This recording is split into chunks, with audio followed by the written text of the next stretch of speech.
Assalamualaikum warahmatullahi wabarakatuh. Pada kesempatan ini, kelompok kami yang beranggotakan saya sendiri, Sofa Nurul Fauziah, NPM 194010088, Reka Anissa, NPM 194010081, dan Eka Nur Pratiwi, 194010089, akan mempresentasikan tentang personal selling. Yang pertama, pengertian personal selling. Menurut Pride dan Farrell mengemukakan bahwa personal selling adalah suatu bentuk komunikasi yang dijalin secara pribadi untuk memberikan informasi kepada pelanggan dan membujuknya untuk membeli produk yang ditawarkan. Sedangkan pengertian secara umum, penjualan personal adalah hubungan dua arah, baik tatap muka, lewat telepon, video conference, atau cara lain.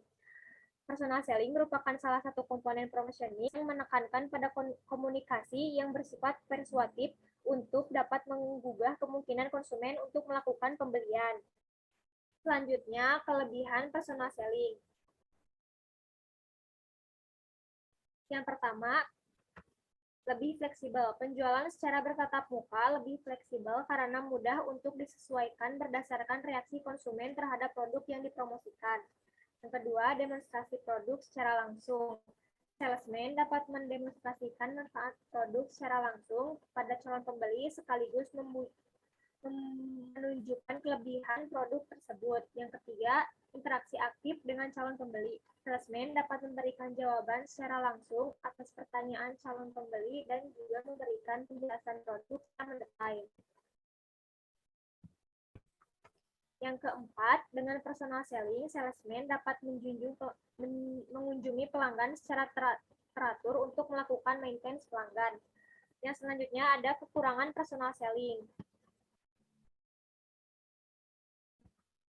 Yang pertama, biaya operasional sangat tinggi karena pesan tidak dapat dilakukan secara massal karena bersifat pribadi berdasarkan pada tatap muka dan calon pembeli.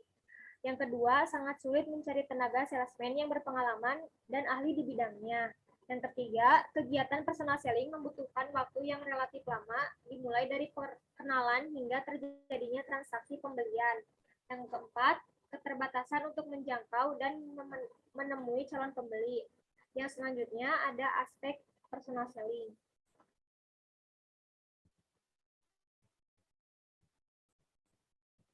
Yang pertama ada profesionalisme. Salesperson dilatih untuk mendengarkan konsumen dan mengajukan berbagai pertanyaan guna mengidentifikasi kebutuhan yang dimiliki konsumen. Yang kedua ada negosiasi. Penjual dan pembeli membuat kesepakatan tentang harga, kuantitas, dan syarat-syarat lainnya. Yang ketiga ada pemasaran hubungan. Seorang sales respon harus dapat membangun hubungan jangka panjang yang saling menguntungkan dengan konsumen. Selanjutnya, selling person role atau peran penjual pribadi, yaitu harus memiliki fleksibilitas dalam mengerjakan peran yang akan ia kerjakan dalam bauran pemasaran. Yang terakhir, ada aspek manajerial. Para sales personal memiliki kemampuan motivasi dan kinerja yang berbeda-beda. Mereka harus dikontrol di satu divisi agar tujuan kerja mereka akan mudah untuk ditentukan, diawasi, dan dievaluasi hasilnya. Selanjutnya, ada faktor personal selling. Yang pertama ada faktor produk. Apabila produk itu tahan lama karena lebih jarang dibeli daripada produk yang tidak tahan lama dan memerlukan komitmen tinggi terhadap sumber-sumber. Yang kedua ada faktor pelanggan. Apabila sasaran yang dituju adalah pelanggan industri karena tenaga penjual dapat memberikan penjelasan dan jasa-jasa tertentu yang berkaitan dengan produk. Apabila sasaran promosi adalah perantara karena berguna bagi perusahaan untuk memberi informasi dan bantuan agar dapat menjual produk perusahaan dengan baik. Yang ketiga, ada faktor anggaran, yaitu apabila dana promosi yang tersedia terbatas, maka sebaiknya perusahaan memilih personal selling. Yang selanjutnya ada teknik personal selling.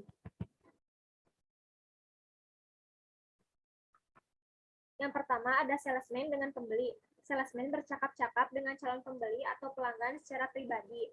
Yang kedua, salesman dengan kelompok pembeli. salesman melakukan presentasi di hadapan kelompok pembeli. Yang ketiga, tim penjual dengan kelompok pembeli. Seorang dengan tim leader yang melakukan presentasi penjualan di hadapan kelompok pembeli. Yang keempat, penjualan melalui konferensi. Di sini salesman membawa para narasumber yang berasal dari perusahaan datang bertemu dengan seorang pembeli. Yang kelima, penjual melalui seminar. Di sini para wiraniagawan merupakan ujung tombak perusahaan dalam menjalin relasi dengan pelanggan. Wiraniaga juga harus memberi banyak informasi umpan balik mengenai pelanggan pesaing.